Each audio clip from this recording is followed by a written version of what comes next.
as always, my fellow prop master, Andrew McGinnis from WagerTalk.com. We have a ton of games to get to, Andrew.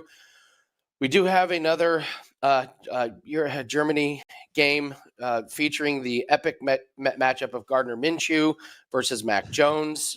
We only send our best over there, but we are going to be breaking down every game on Sunday from a prop betting perspective. And guys, while you're watching this, please hit the like button.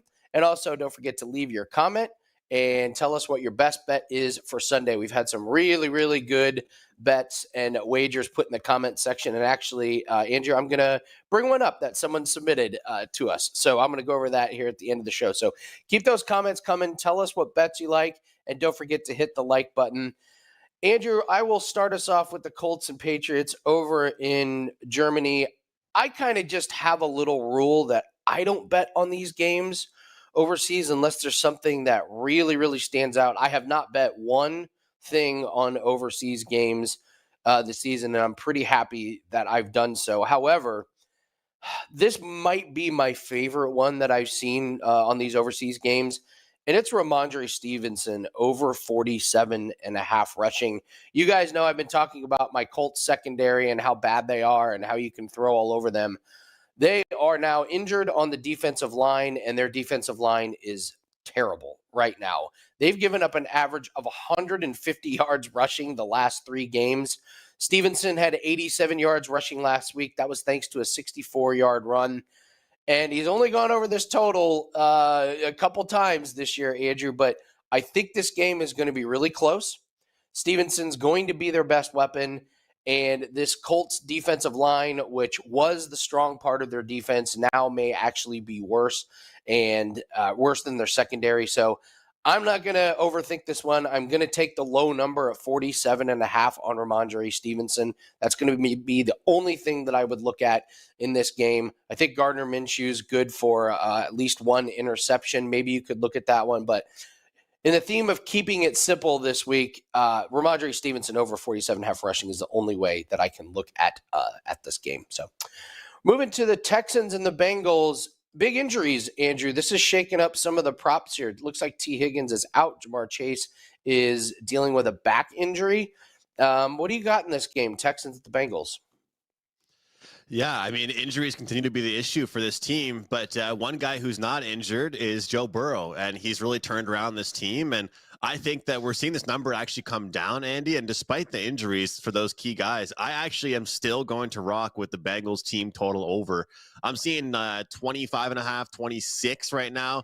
Look, based on what I saw from them, putting up 31 points against the Niners, having some big performances the last few weeks, this is a different team than we saw at the first few weeks of the season. And in an interview with Joe Burrow after the game last week, they pretty much asked him, what's different about you now than was different about you at the start of the year? And he looked at the interview person and said, I can move. I'm able to get out of the pocket and actually make plays. And it's not just helping him actually be able to, run the ball a couple times himself, but he just feels more mobile. He's having better luck finding his receivers. And this, to me, is a matchup against the Texans team that is kind of riding a high right now, right? I mean, everyone knows how well C.J. Stroud is playing, but the fact of the matter is they gave up 37 points to Baker Mayfield last week. And I'm not saying Baker's having a horrible year, but I still think that between Joe Burrow and Baker Mayfield, even with the injuries the Bengals are dealing with here, I feel like they can put up some points. So I do like them over 26 team total. And here's one for you. Dalton Schultz over on his receiving yards. I do not have a number listed for this one, but the Bengals, 32nd ranked against the tight end position. And Schultz, I mean, usually I don't look for a guy to go back on a guy after an unbelievable week, their best week of the season, but 130-yard performance last week, 11 targets. I'm going to rock with him again to be a huge part of this offense, and I'll take him to keep on going. So just 2 plays there. And Andy, I just chose, especially because of the injuries here for the Bengals, to stick with the team total versus kind of selecting players specifically that I think will lead this team. So injuries happen, but I still think this Bengals team is doing very well right now and can fight through that and go over their team total. Yeah, man. It's tough. Of all the contending teams, who's faced more adversity than the Bengals this year with injuries to their star players. So, great breakdown. You can find all of Andrew's plays at WagerTalk.com. Saints at the Vikings. Andrew, last week I talked about Derek Carr, and I liked his over 1.5 touchdown passes. I talked about it on Bet On It. Cashed in the first half, but then he didn't have any more touchdown passes. We're going under 1.5 touchdown passes for Derek Carr. So I watched that game because I had a wager on Derek Carr over his passing touchdown. They're just using Taysom Hill once they get in close. It's just like, it's not even Derek Carr's fault. It's like, okay, he drives him down there, and then it's the Taysom Hill show. And I got to be honest, I get it. It works. It's effective. It's goofy. It goes against like traditional thinking, but he is effective in there. It's infuriating. I have a fantasy team where Jalen Hurts is on bye, so I'm starting Derek Carr, and I just know what's going to happen. He's going to, throw for 60 yards, and then it's going to get to the 12-yard line, and Taysom Hill's going to run it in. I've already accepted my fate on that one, but yeah, but like he's only gone over this total in 3 games this season, and that sounds crazy. For the offense that they have. The Vikings, they have won 4 straight games. They have not given up 2 touchdown passes in any of those games. So that defense is playing really well. So I cannot trust Derek Carr to throw it into the end zone, because when they do get in close, it's going to be the Taysom Hill show. So if he is going to throw touchdowns, it's going to be from farther out, and I think the Vikings defense is going to prevent that. I cannot get away from Alvin Kamara over 33.5 receiving. He is losing touches in the running game. You can look at his stats. You can look at his snap share. Jamal Williams is eating into it a little bit. Taysom Hill is obviously eating into it. But in the receiving game, he's not losing touches. 4 more catches, 5 out of 6 games. 91, 51, and 41 the last 3 games. He has a catch of 17 or more yards in 3 straight games. And they have this total at 33.5. The Titans are, by numbers, are fantastic against receiving running backs, but they have not faced very good running backs. So I think that number could be very, very deceiving. Kamara is, top 3 receiving running back in the league. So I'm going to go back to Kamara over 33.5 receiving, and I'll take Derek Carr under 1.5 touchdown passes. I can't get to the window with anything with the Vikings. I need to see one more week with Josh Dobbs at quarterback. So I'll stay away from Vikings props, but I do like those Saints ones. Packers at the Steelers. Andrew, what do you think your team is going to look like with the Steelers? The Steelers just keep eking out wins. Deontay Johnson is back. What are you looking at in this game? I have just 2 in this one here, Andy, 1 for each team. And you talked about this, I guess, early when Deontay Johnson was returning and how the workload would be shared throughout the roster, right? And at first, it looked like it was going to be a partnership. It was going to be George Pickens and Deontay Johnson, sharing the workload, getting all the targets. And really, it's not been that at all. George Pickens under 41.5 yards to me is a play. Since Deontay Johnson has returned, usage completely shut down. Since November 18th, Pickens has a total of just 8 catches in 3 games. Sometimes you see someone just slide down the pecking order, and that's really what we've seen so far. Is this number too low? Well, we'll find out what this Packers defense can do here. But if you're not getting that many targets in general, it's hard to go over this number. But when you have a couple other guys, including Deontay Johnson, getting all the targets, simply put, this is a team where right now, if I'm making any bets over on receiving props, I want to take Deontay Johnson. So I'll go under on George Pickens. And Luke Musgrave over 2.5 receptions. I'm a little bit weary on this one because the last time I bet on this guy, he got a concussion in like a quarter, Andy. So really hope I don't jinx him, and I'm wishing him the best for tonight. But due to the great pass rush that the Steelers have, I just found this and just scrolling through some past scores for teams that have played against the Steelers. Tight ends are performing really, really well. Tight ends have hit their over in 4 of the last 5 games against the Steelers and 6 of their last 8, dumping it over the middle, not having much time to stand in the pocket and hit the receivers downfield. And there's a reason why I'm not asking for yards. I'm asking for receptions because I'm not sure how dangerous these throws will actually be. It'll be more kind of a safety blanket and kind of just a comfort throw to get the ball out of Jordan Love's hands. But those are two that I like there. And the one I'd say I like the best is probably the George Pickens one under. Right now, Andy, you talked about it a few weeks ago. When Deontay Johnson came back, it hasn't been as much of a shared workload as we thought it would be. Yeah, I love Deontay Johnson. Wish he hadn't complained about the refs, but his receptions, his yards are there. It's doing a lot for that offense. And it's amazing, man. They lucked into some of these wins early in the season, and it just feels like a team that just the football gods are on their side. I still don't know how they've racked up these wins. So, but it could be a pretty amazing run for them if they get that offense clicking. Let's talk about the Titans at the Buccaneers. Andrew, I'm going to ask you a question here. Why did the Rachaad White receiving number go down?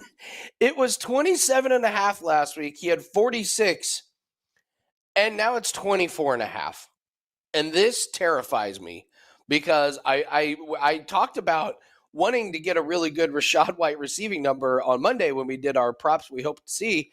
And I was like, well, we know it's going to go up because he's been crushing his number, and it goes down. And now I'm sitting here. I'm like, oh no, the books know something. Like they're not going to throw him the ball. Like I'm pulling my hair out here. The Titans. Here's another team that is great against defending receiving running backs, but they have not faced very many good ones. They played the Chargers, but Austin Eckler was out. Jaylen Warren went over his total last week. Zach Moss went over, and Rachaad White is just much better than those guys. Rachaad White looks like one of the best in the league at receiving running backs. I would put him in the top 4. I mean, I think you're looking at McCaffrey, Kamara, probably Eckler, and maybe Rachaad White. These guys are just constantly crushing their receiving total. So I feel like I feel like I'm being set up for a trap. Cue that Star Wars meme. It's a trap, but this could be the biggest sucker bet on the board. Call me a sucker, but I'm going Rachaad White over 24.5. And then there's these groups of teams that you can just take the opposing quarterback to go over their passing yards because the opposing team goes over it, and the Buccaneers are one of them. The Buccaneers are good against the run. They're not good against the pass. I'll take Will Levis over 220.5 passing yards. Tampa gives up 279 a game. That's second worst in the NFL. And Tampa's ninth best against the run, 93 yards rushing. Went over that Rachaad White is better receiving than he is running the ball. And Levis has thrown for 262 against Pittsburgh and 238 against Atlanta. Those are two pass defenses that are better. So I like Will Levis. I'm pretty surprised this number is low at 220.5. So I'll take Will Levis over his passing and Rachaad White over 24.5 receiving yards. Is that one, Andy, that you would look at the rushing and receiving? Because sometimes when I see those weird numbers, and I'm not trying to change anything. I just when I see that, it's happened to me over the past few weeks too, where I'm kind of like second guessing, like, because I've told you before in the past, I'm not a fan of the combo bets. I don't like doing them. I prefer to just select one spot. But if you see an adjustment, does that mean maybe they expect him to actually run the ball more this week and not just be a pass catcher? I don't know. I just when I look at the matchup and I look at just the trends, and I've watched Rachaad White and this Buccaneers team a few times, and some of it is Rachaad White, but some of it, they're just not great at running the ball. Like there's not a lot of holes there, but he's really good out of the backfield. There's not a lot of people. You're going to have to use like a cornerback or a safety to cover him. He'll eat linebackers up all day if they try and cover him one-on-one. So I'm with you. I have not made one bet on the combo. I would rather pick one rather than the other. Like Alvin Kamara has big numbers on rushing and receiving, but he doesn't run the ball for a ton. He gets a lot of his production rushing, so why not just stick to the rushing? So that's kind of how I've attacked it. I think that's kind of been a theme. I haven't heard you or I bring up a rushing and receiving prop hardly at all. If any, we've done unders. So I was talking to a friend yesterday. Sorry, Andy. I was talking to him. He said, could you imagine taking rushing props on Kamara and just watching him catch a 2-yard pass all game long? Because I know you've been mentioning it. I mean, honestly, I would be pulling my hair out if I had a rushing prop on Kamara, because it's not like he's catching 10-yard passes. He's literally catching a ball 4 yards to, the quarterback's right and then just going with it. He was a guy that you'd want to stay as far away possible from the combination bets as you can. Oh, absolutely. You're right about those check down. I mean, I feel like when we watched last night's game, like Bajent and Bryce Young, like they were trying to check the ball down, except Derek Carr is just a lot more accurate. Like there's not much difference between those quarterbacks, except Derek Carr can actually throw it to the guy that's 5 yards away from him, whereas Young and Bajent sails it into the into the sidelines. So yeah, so we've got some really good specials going on wagertalk.com, a promo code that has been available all week, still available, all 30 ALL30. It gets $50 off a 30-day pass. That includes all plays in all sports and all percentages. So 5% play, it is included. Any sport, all of that is included. Andrew, I have a 5% play that is up in the NFL right now. And we're having a really good week across all sports. We're 3-0 in NHL. Hit a really nice cross-sport parlay last night. Doing well in NBA as well. So take advantage of that. Might as well grab a 30-day pass. Get you the 5% this weekend. Don't forget we have UFC as well. A lot of good things, but definitely take advantage of the 30-day pass. We got a really good month ahead of us. Andrew, what do you have up and where can we find you at? Hey, let's not forget about the CFL. I know it's an NFL prop show, but CFL playoffs, hang on. We cashed our 5% play last week, and I'm rocking back with another 5% this week. This is the divisional finals. So, just two more games, really, or 2 more weeks left of the CFL. Obviously, the Grey Cup coming up. So don't miss that 5% play. Now 8-2, last 10 5% CFL plays. Looking forward to it, Andy. And also have my Every Game on the Board podcast going up on the WagerTalk TV channel today. And then tomorrow I will have a best bet up in the massive, massive Saturday card. So what I've been doing at NHL is pretty much just having one best bet, like a 3 or 4% up, and then just a couple of like a handful of 1 or 2% plays, managing that bankroll early on here. Yeah, I've been doing low percentage as well. It's been working 9 and 5. So just picking off units here or there. I feel like this is a really bettable NHL season so far. I feel like there's just some really, really good spots that pop up every night. So it's a good time to jump on board, grab one of those all access passes. And definitely don't miss out on Andrew's 5% CFL plays. Straight money, Andrew. Congratulations on that run. Speaking of run, let's talk 49ers at Jaguars. Maybe the game of the week. This one is really, really entertaining. We got Brock Purdy versus Trevor Lawrence. Andrew, what do you like in this one, prop-wise? Yeah, so we just talked about being interested in the combination bets, whether we want to make them or not. With C-Mac getting healthier and coming back in this game, he's someone that I do not want to make a combo bet on. Actually, I want to take his under 66.5 rushing yards. This Jags team has kind of under the radar had a really good defense this year. I don't think I've seen people give them enough respect, but especially it's been their run defense that's been stopping teams and making big plays, causing turnovers actually. And the thing is with C-Mac is he's fine if he doesn't have to run the ball, even though there isn't much of a depth chart and much competition for him there in the backfield. They will just do exactly what we just spoke about a few moments ago that Derek Carr has been doing with Kamara and just dump it off to a short pass to C-Mac and let him make plays with it. I mean, we all know how athletic he is. He's always able to turn nothing into something. So I think that they'll try and shut down that run game against the Niners, but the Niners will just kind of turn into more of a pass catching with the running backs. So I think C-Mac under 66.5 is a pretty good play. And I really like Purdy over 244.5 passing yards.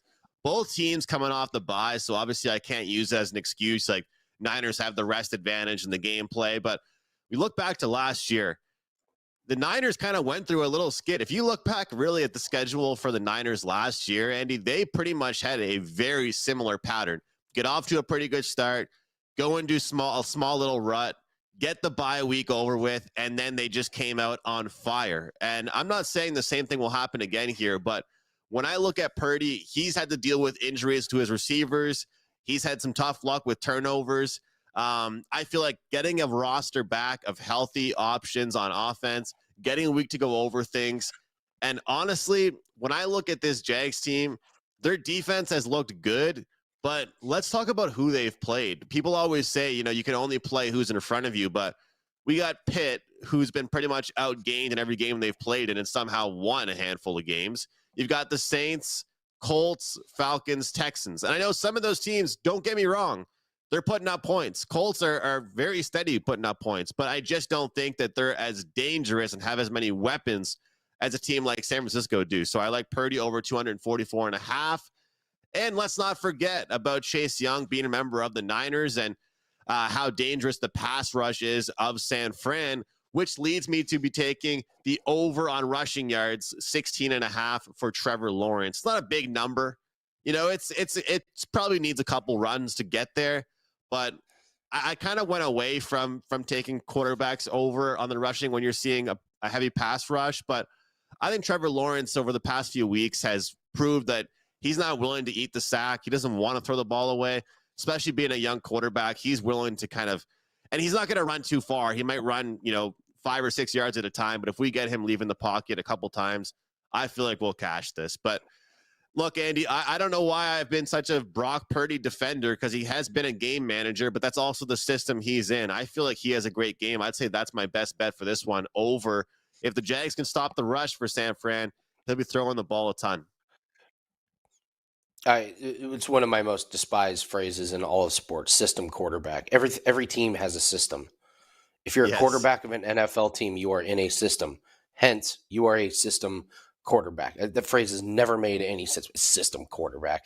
I'm going to go. I agree. It's ridiculous. Browns at the Ravens. Only one play. I searched up and down. I cannot find very much, but the one play that I do like is a good one. An oldie but a goodie, tried and true to Mark Andrews. Give me over 45.5 receiving yards. He has 4 catches or more in every game this season. You look at the numbers, Browns are number 1 against tight ends this year, but they have not faced very good tight ends. In fact, they have only faced one really good tight end, and that was Mark Andrews earlier this year. And how did he do? 5 catches for 80 yards. So I will go back to this one. He has a catch of 20 yards or more in 5 games this season. Listen, when you have a division rival game like this where you know the defenses are going to come to play, the stars shine. And so I really like Mark Andrews in this matchup. The emergence of Keaton Mitchell is really interesting for this Baltimore Ravens backfield. I have no idea how to play these. I mean, they rushed for 300 yards, so all of their running backs went over. But against the Browns, they're not rushing for 300 yards. So I found props really, really tough in this one.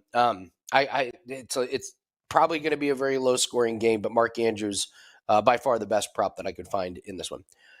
All right, Andrew, Falcons at the Cardinals. We get Kyler Murray returning. What do you expect in this one, and are you taking any Kyler Murray props?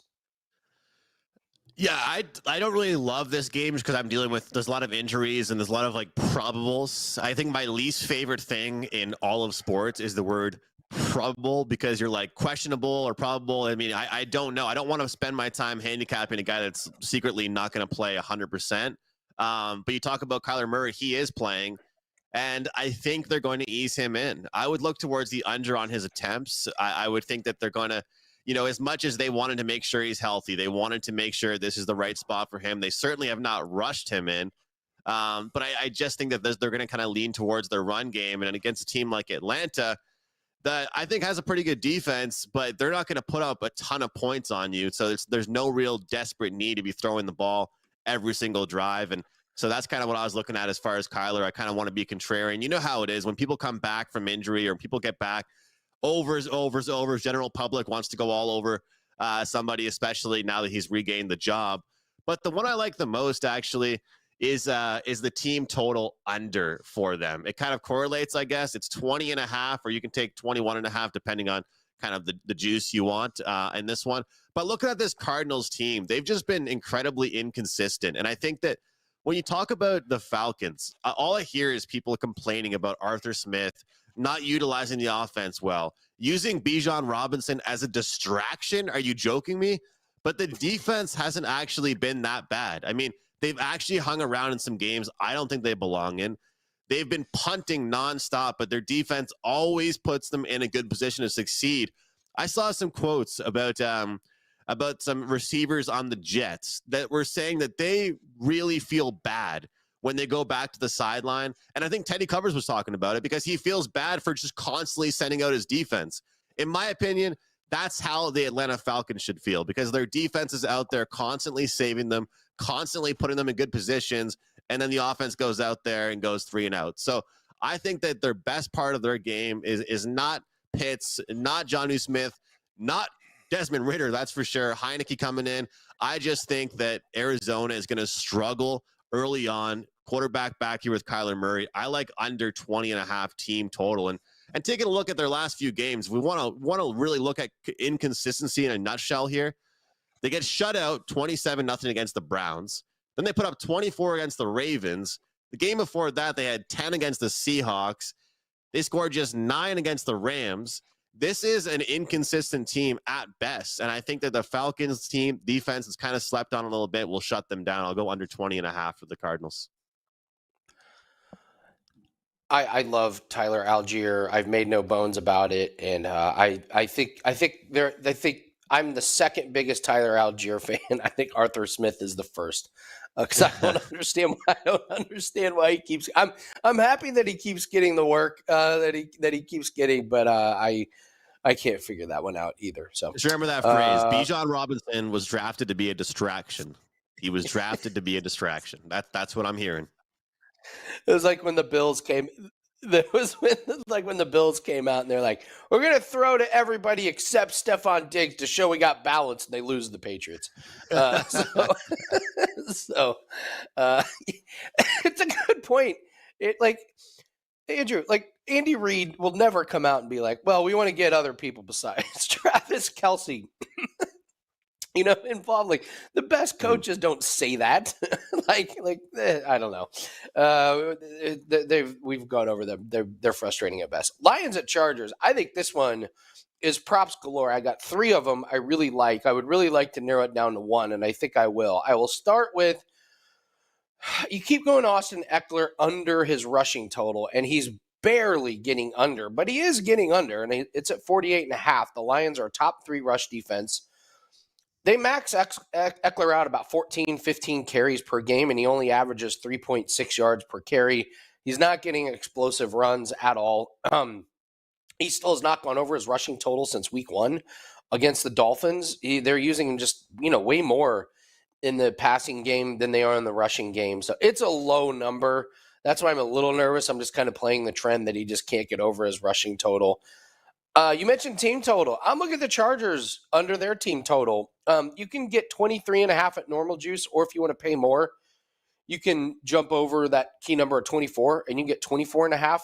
So the Chargers scored 27 and 30 against the Jets and the Bears, 2 terrible offenses who, don't hold the ball for very long.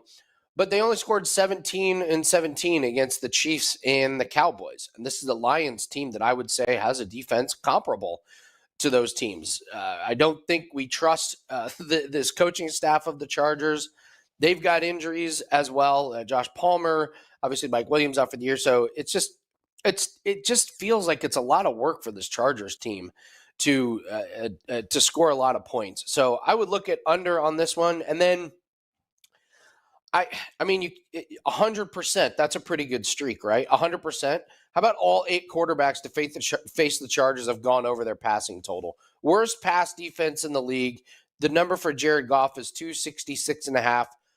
Just set it and forget it. Just take the opposing quarterback for the Chargers over his passing total. It's hit every game. So sometimes you don't need to do a lot of research. You just say the worst pass defense in the league going up against a quarterback who's got most of his weapons.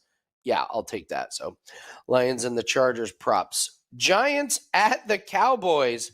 All right, Andrew, do you have the onions to take an over on DeVito? Come on now.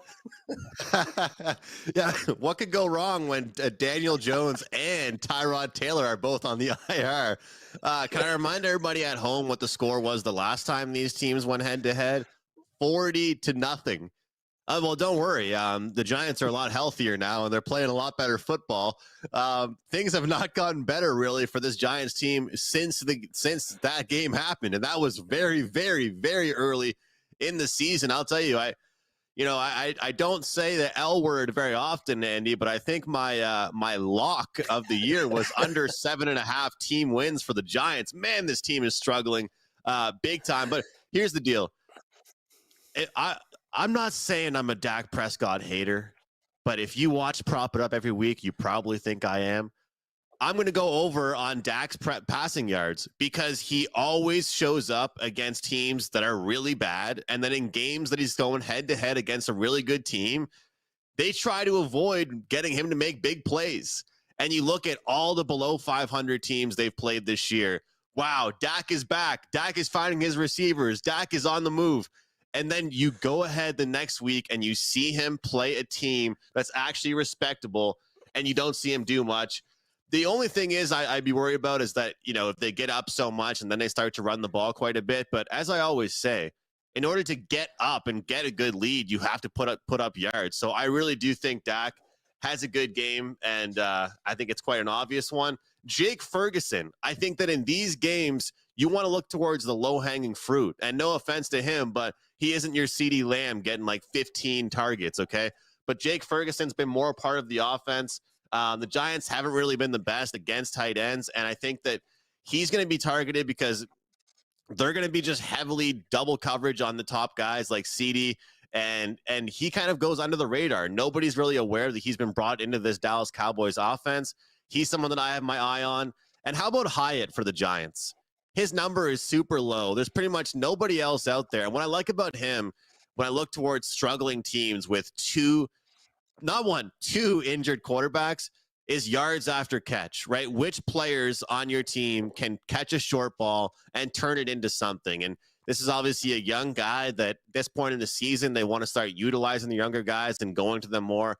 I think Hyatt has a good game here for the Giants, Andy. But is it simple? Is it too easy to take the team total under for the Giants here and just like sometimes not worry about the team that's expected to do all these great things? Because I remember I've been doing that a lot in both basketball and the NBA and NHL lately, where if I see a team that's expected to blow out their opponent, instead of finding props and instead of looking on the spread or whatever it might be, I'll just look towards the under team total for the opposition. But man, I think this game is going to be rough, and I just don't see how it can be any different really as it was the last time for the Giants. I did a video yesterday and I took the Giants under 10.5 team total. How do they get 2 touchdowns? I don't understand. I don't see a path for 2 touchdowns. This poor DeVito guy, man.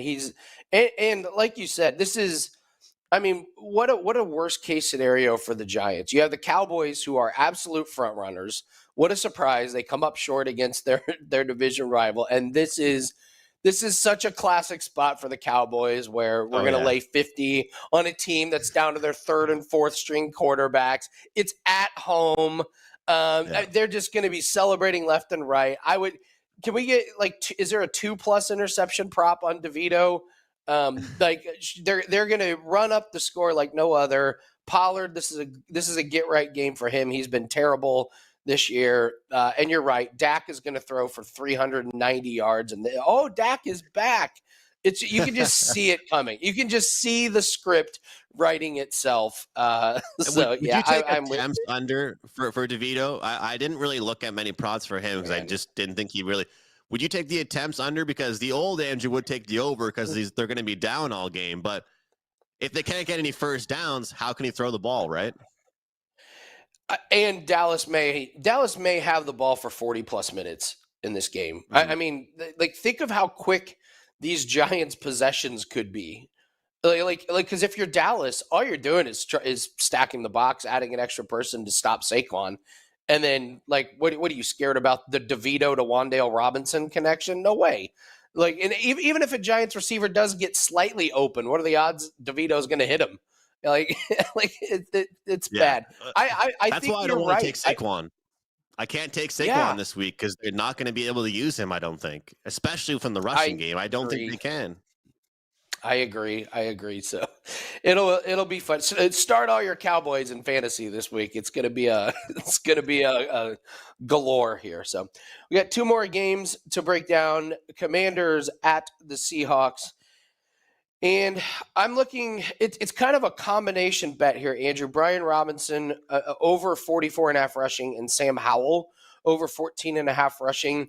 I talked about this on WagerTalk today. I'll just go over it again. Over the last 3 games, the Seahawks are giving up an average of 193 yards per game. The Cardinals rushed for 127 yards. Josh Dobbs and DeMarcado went over their rushing totals in that game. The Browns rushed for 155 yards. Kareem Hunt, Pierre Strong, and PJ Walker went over their rushing total in that game. And Baltimore rushed for 298 yards. Keaton Mitchell, Gus Edwards, Justice Hill, and Lamar Jackson went over their rushing total. So, Andrew, in the last 3 weeks, the Seahawks have let 3 quarterbacks and 6 running backs go over their total. That has to be a record. 9 players in 3 weeks you let get over their rushing total. So I think you have to look at the Commanders' running game. Brian Robinson rushed for 63 yards against New England last week, 59 against Philly. That's a good performance. He had a long run, but he gets over against number 1 rush defense. So I think that's good. Sam Howell has been out and about, getting outside of the pocket. He's rushed several times a game, and against the Seahawks, I could absolutely see him taking off and running on this one. So, and I do want to go over a play that at Dean Uford sent in, and this is a good one. It's a minus 105 price. So, Boye Mafe for the Seahawks, really coming on, looks like a great defensive player. He has a sack in 6 straight games, and Sam Howell has been sacked 44 times, by far the most in the NFL. I didn't even see that one, so credit to Dean Uford. I mean, you're getting an unbelievable price on the most sacked quarterback in the league, and you're getting a really, really nice rising star for the Seahawks who has a sack in 6 straight games. So credit to him. And guys, make sure you hit the like button and leave us a comment. Tell us your best bet for this weekend. You know we love seeing them, going over them. I love commenting on them. So make sure you leave that in the comment section. We have one more game to break down. So hit that like button and we're going to be out of here, guys. And Andrew, it's a doozy.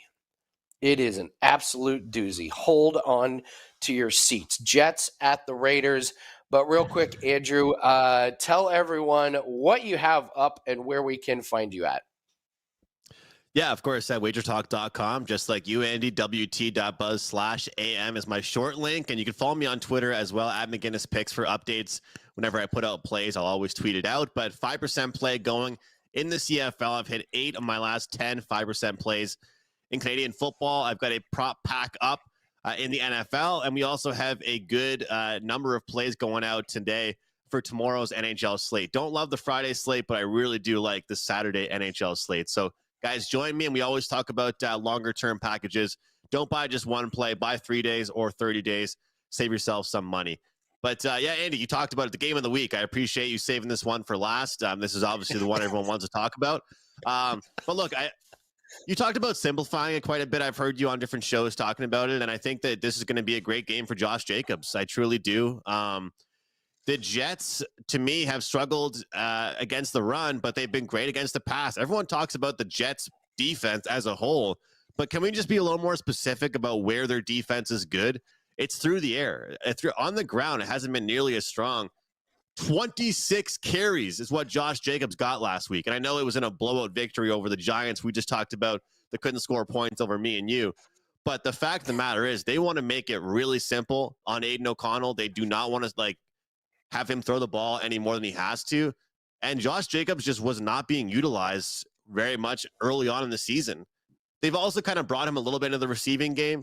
But I got to ask you, is Devontae Adams third down there on the depth chart now as far as the receiving position? Because there's multiple guys getting more touches than him, Andy. Jacoby Myers, who's a guy that I was talking about as kind of a slept-on player, he seems to be ahead of Devontae Adams on the depth chart. I'm tempted to look towards unders on Devontae Adams until he has a big week for me. But I'll get your thoughts when I go back to you on that one. But overall, I want to look towards the under on completions for this Jets team and for Zach Wilson. And we talked about possession, how crucial possession is. How much will he have the ball? And then how much will he actually be throwing the ball when he gets it? I think the Raiders will hold on to the ball a ton. I feel like they're going to, manage the clock well, hold on to the possession, use that run game with Josh Jacobs. And what you've noticed with this Raiders team, they're not going deep anymore. Even with Jacoby Myers, even with Devontae Adams, you look down with Hunter Renfrow, they're simplifying their offense. And you know what?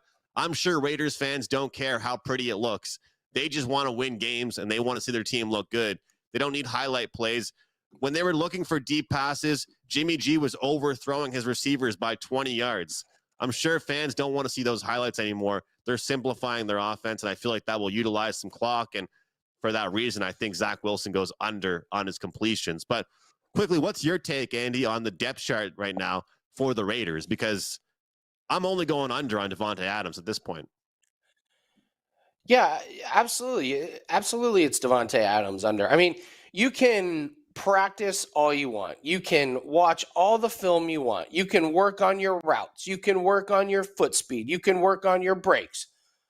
When you have a effing terrible quarterback throwing you the ball, it doesn't matter. I mean, that's just the fact. It's like I think Devontae Adams is almost too good for his quarterback. He's used to playing with Aaron Rodgers on these pinpoint precision routes, and like he can run the best route ever, and the ball's not going to get there. So I feel bad for him to be honest. I feel bad for quarterbacks that get drafted. I don't feel bad. Yeah, I don't know. I don't know if it would be that much better with your current Packers quarterback, though. But it's just like I don't know. I do feel bad for some of these wide receivers when they're playing with these awful quarterbacks who are throwing the ball into the ground. They can't see when you get open. And you look at Devontae Adams. I mean, this guy was a first-round draft pick in fantasy leagues when he was with Aaron Rodgers. Where would you draft him now? Like fifth round, fourth round? You would want nothing to do with this guy, even though he's one of the best receivers in the league. It's frustrating, but if you want to make money on it, you're absolutely playing the under on Devontae Adams, and he's frustrated.